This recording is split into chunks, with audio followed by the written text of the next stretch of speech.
ملے گا، کیونکہ ایسا ہی ایک کیس بہاولپور ڈویژن جو ہے وہ لاہور کا بہاولپور ڈویژن بینچ نے وہاں پہ تحریک انصاف کے کینڈیڈیٹ کے حق میں فیصلہ دیا ہوا ہے. ایگزیکٹلی اس سے بھی بہتر کیس یہ ہے، کیونکہ اس میں ایم پی اے عمیر وسیع صاحب، میں تو ان کو ابھی بھی ایم پی اے کہوں گا، کیونکہ ریٹرن کینڈیڈیٹ یہ ہیں. ایک دفعہ آپ اوتھ لے لیں، اوتھ لینے کے بعد الیکشن کمیشن کا اختیار ختم ہو جاتا ہے، پھر آپ نے ٹرائیبیونل میں جانا ہوتا ہے. کس اختیار کے تحت الیکشن کمیشن نے ایک ریٹرن کینڈیڈیٹ، اوتھ لیے ہوئے کینڈیڈیٹ جس نے اسپیکر، ڈپٹی اسپیکر، صدر مملکت کی الیکشن میں ووٹ ڈالا ہے، آپ نے اس کو فارغ کر کے گھر بھیج دیا؟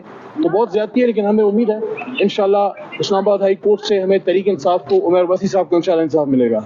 اچھا، علی محمد خان صاحب، یہ تاثر دیا جا رہا ہے کہ اپوزیشن حکومت جو ہے وہ یہ کہہ رہی ہے کہ جو پاکستان تحریک انصاف جو ہے وہ ایک بیانیہ بنایا تھا سائفر والا کہ امریکہ کے ذریعے سازش ہوئی ہے، تو ابھی جو ہے وہی پاکستان تحریک انصاف ٹرمپ کے آنے سے حالات بہتر ہونے کی ایک دلیل دے رہی ہے، تو اس پہ کیا کہیں گے سر آپ؟ دیکھیں، یہ ڈونلڈ لو کا تو میں کبھی فین نہیں رہا، لیکن ویسے اس نے کل کانگریشنل ہیئرنگ میں منجی سے ہی ٹھوک دی ہے اس حکومت کی، کیونکہ 18 مہینے تک میاں محمد شہباز شریف صاحب، ایکس وزیر اعظم پاکستان، جو 47 کے ذریعے فارم 47 کے وزیر اعظم ہیں، لیکن پی ڈی ایم 1 میں یہ 18 مہینے تک یہ کہتے رہے نا کہ کوئی سائفر نہیں ہے، کوئی سائفر نہیں ہے. تو اگر سائفر نہیں ہے تو اب کیس عمران خان پہ کس چیز کا چل رہا ہے؟ اور اگر کیس چل رہا ہے تو پھر آپ نے جھوٹ کیوں بولا؟ کیا جھوٹ بولنے پہ 62-63 شہباز شریف صاحب پہ اور ان کی حکومت پہ نہیں لگنا چاہیے؟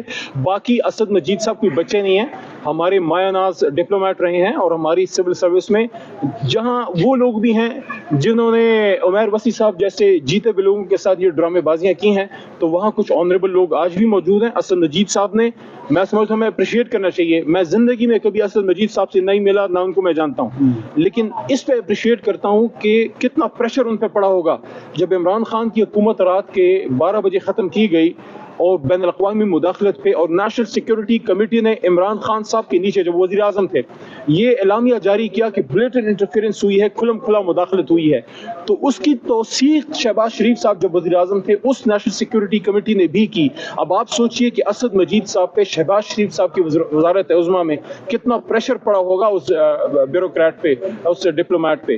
تو اگر انہوں نے یہ بات کی کہ بلیٹنٹ انٹرفیرنس ہوئی ہے، تو میں پاکستان کی حکومت سے، ارباب اقتدار سے ایک سوال پوچھنے کی جسارت کر سکتا ہوں، آپ نے پھر کس بنیاد پہ ڈیمارچ کیا امریکہ کے سفیر کو بلا کے اگر سائفر موجود نہیں تھا؟ اور اگر سائفر موجود تھا اور آپ نے ڈیمارچ کیا اور بین الاقوامی مداخلت ہوئی، اور ڈونلڈ لو جیسے ایک شخص کو یہ ہمت ہوئی کہ پاکستان جو نیوکلیر اسلامک اسٹیٹ ہے اس کے وزیر اعظم کو تڑی لگائے کہ یا تو آپ اس کو اتاریں، اگر اتاریں گے تو ہم تمہیں معاف کر دیں گے، we'll forgive you، اور اگر نہیں آپ اتاریں گے تو آپ کو سیویئر کنسیکوینسز کا سامنا کرنا پڑے گا.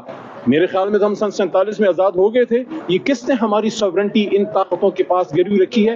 یہی وہ نقطہ ہے جس پہ عمران خان پابند سلاسل ہے، کیونکہ وہ مرد حر ہے، اور وہ کہتا ہے کہ کہتا ہوں وہی بات سمجھتا ہوں جسے حق میں زہر حلاحل کو کبھی کہہ نہ سکا قند، اپنے بھی خفا مجھ سے ہیں بیگانے بھی نہ خوش. سر، سزا کے خلاف اپیلیں چل رہی ہیں، کب تک فیصلہ آنے کا امکان ہے؟ بہت جلد انشاءاللہ.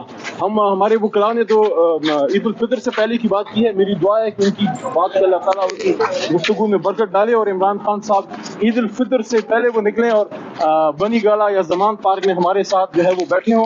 بنی گالا ہو تو بہتر ہے، کیونکہ بنی گالا خان صاحب کو راس ہے. لے لیں اپنے